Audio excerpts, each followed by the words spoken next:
Monday to Saturday காலை 4 மணிக்கு alarm அடித்தாலும் நான் தூக்கத்திலிருந்து எழுந்து அவசர அவசரமா வேலைக்கு ரெடியாகிறேன். இவரை இங்க பாருங்க, கொஞ்சம் ஹெல்ப் பண்றீங்களான்னு கேட்டா, சரி சரின்னு தூக்கத்துல பேசிட்டு 8 மணி வரைக்கும் தூங்குறாரு.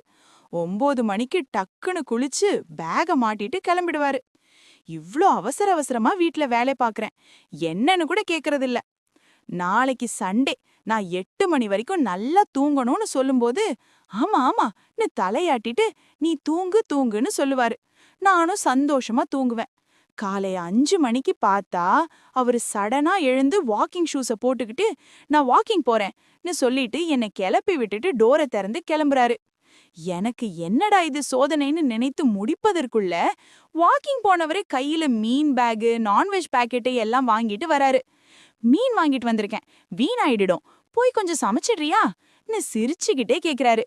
நான் வேணா டீ போட்டு தரவா? ரொம்ப அக்கறை வேற. எனக்கு தூக்கமே போச்சு. இதுதான் சண்டேன்னு சொல்றாங்க போல.